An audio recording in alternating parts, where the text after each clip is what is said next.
Chair Shot Reality, WrestleZone.com. Continuing on the weekend, myself, Josh Eisenberg, and our special guest this weekend, Vic Travaglianti. You can hear him on The Fan in Cleveland doing your Cleveland Browns talk. Yippee for that. Yeah. He is also, to you wrestling fans, the play-by-play voice of House of Hardcore. Vic, great to see you. Well, I'm happy to be here finally, joining both of you guys, especially you, like Josh. Being close to me, don't you? I do. Vic? I really do. I do enjoy being close to you. A lot of bromance here. Vic and I go way back as well into the PWO Prime Wrestling days and on independent wrestling scene in Cleveland, which was on Sports Time Ohio and DirecTV. So it's a lot of memories, a lot of stuff. We'll get into that later. We'll have a segment entirely devoted to House of Hardcore and indie wrestling.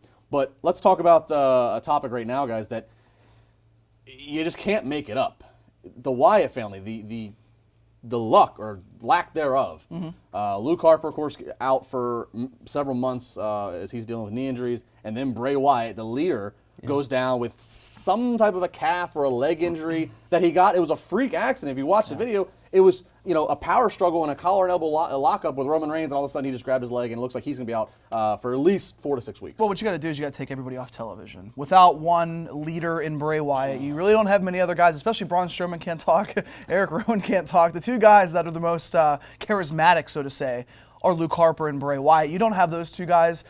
They could potentially be in some sort of a tag team, but they're not in a tag team tournament, and you already have 4, 5, 6 tag teams right now that need that spotlight. You take everybody off, you wait until everybody gets healthy, and if WWE really wants to make a big impact with them, they have to give Bray Wyatt or Luke Harper a main event, big match heading into the summer when they're all healthy. You take a look at really what's going on. It's kind of been a rough go for the Wyatt family for a very long time in the WWE. You talk about him getting a big match opportunity against John Cena. He loses at WrestleMania. You think they're getting momentum, they destroy it again. He's going up against The Undertaker. They get momentum. They're trying to get a story several built. Times against the Boom, Undertaker. it gets dropped again, and now you have these injuries that come up.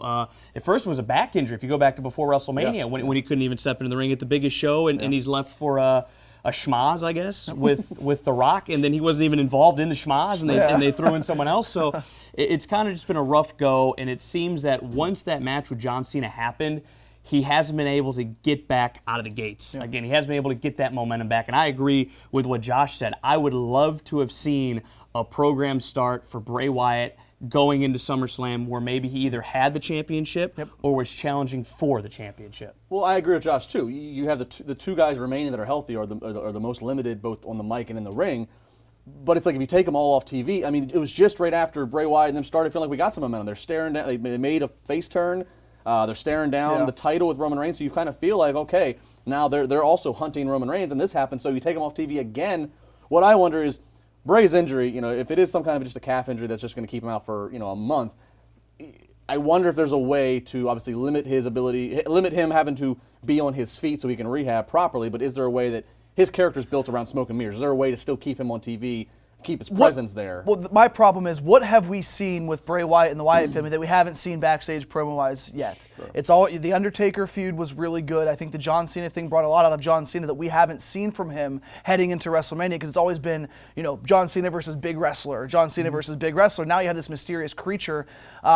The best thing I say, and I've said this for many years, you have a stable that they always talk about how dominant they are, but there has not been a championship around any of their waist, whether it's a tag team title, aside Harper, when Harper was IC champion, but he really wasn't with the Wyatt family at that point. Sure. You need Bray Wyatt to get to the point of where Mankind was done being the mysterious Mankind and actually won a championship. And that's whenever he really exploded, was that Monday Night Raw when he won the title, albeit it wasn't an extremely long feud, but that established him as being a main event guy and somebody who is seriously a top dog in the company. They need that with Bray Wyatt. If they take them all off TV, if we don't see Bray Wyatt, Eric Rowan, and Braun Strowman until Extreme Rules, let's say, end of May, how many more chances is there a limit on chances until the audience goes, okay, you keep stopping and starting? Absolutely. I think people are already there kind of right now, because they came out, they were dominant to begin with. Everyone was going, oh my, do you see this guy, how cool this is? And then they broke up. And then they get back together. And then they add a new piece in Braun Strowman. And then you have the big matches, which we've already talked about. And as Josh said, no championship reigns except for, Luke Harper's by himself. for a minute, Intercontinental yeah. Championship reign. So how many times can you keep going back there and throwing the analogies and the cool promos and the smoke and mirrors and breaking up and coming together and off TV and back on TV and attacking and not attacking? I mean, how many times can you do that over a period of time? I have a proposition, though, that this might be able to keep at least the two that are healthy on TV and keep the Wyatt family name, is do what everybody keeps asking to do. Have Strowman and Rowan work a few tag team matches. You know, let them squash the Puerto Rican boys, the vacation Puerto Rico guys. Let them do a couple of that. Let a female come into play. Finally let a mysterious female, Sister Abigail. You can kill 3 weeks by just who is this woman? Who is this woman? Is it Sister Abigail? And then that can kill time to where finally maybe you start hearing Bray Wyatt's voice. But seeing him on the without Bray Titantron. Wyatt and Luke Harper, how does that work?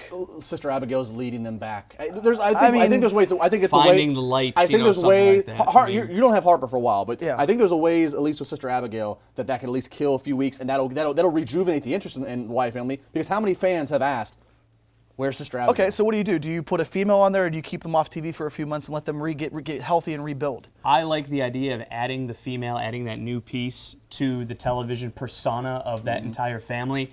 And at the same time, I like them not being seen on TV. And when I mean not being seen on TV, I mean we're going past Done. SummerSlam. Yeah. We're going into the fall, and they are not seen. They are forgotten of. And then all of a sudden, boom, they come back, because at that point, they can come back with an impact. They can come back as a family, hopefully healthy, and make an impact and make it meaningful one more time. You know who I've always thought, and I don't know if she burned the bridge of WWE temporarily or not, but who I always thought would make a good Sister Abigail casting? Your girl, Jessica Havoc. You never know. I always thought that she would I make. agree. She has that look to her. She does. I'm a fan. I enjoy her. Fifth best in the world at one point. Vic smits at her, I think, sometimes. I do not. Yeah, you smit do. At her. Do She you? smits at me. No, it's a long story. We'll go off air with this. Josh man, let's Eisenberg, talk. Vic Travaglianti, Justin LeBar. We got more to talk about this weekend. And again, coming up on Monday, Vic and I will be sitting down talking about House of Hardcore, the growing revolution that is. We'll also talk a little indie wrestling and all that's going on in this ever-changing business that is pro wrestling. Don't go anywhere.